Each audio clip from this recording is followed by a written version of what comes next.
As the Waqf Amendment Bill with 40 amendments goes to a joint parliamentary committee, parties must keep in mind the uniqueness of Waqf alongside the urgent need for sharp oversight of its management and property.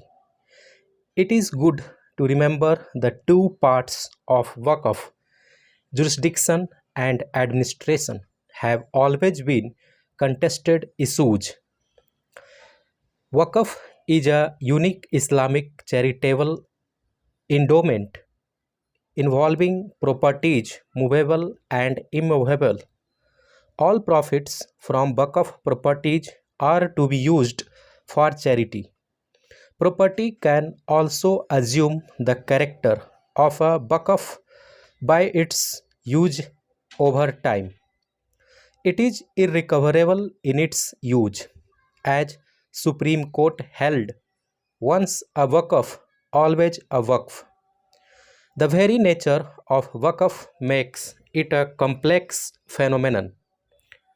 While that is Waqf novel nature, it is the not so novel nature of its administrators down the decades that has made many Waqf issues cesspits of graft and misuse, a political hot potato and a fraught matter for the Muslim community.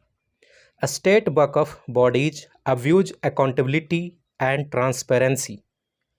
Enumeration of property is patchy. Almost 5% India wide have been encroached. Disputes are plenty over lease, sale, tenancy, and encroachments. Cases run for decades in constitutional courts and in understaffed, underfunded Waqf tribunals.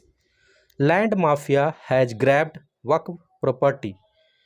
Encroachment of existing law is absent. It is lucrative to look away. Opposition parties and Muslim bodies have challenged the amendments as failing constitutional guarantees. Objections have been raised to amendments proposed, such as online asset management by Government of India, stripping state Waqf boards of power, replacing elections to state Waqfs with nomination, opening CEO-ship of a board to non-Muslims, among others.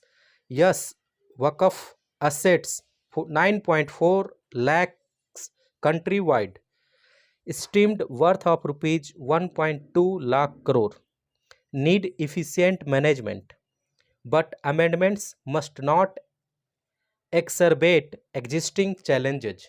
Stop.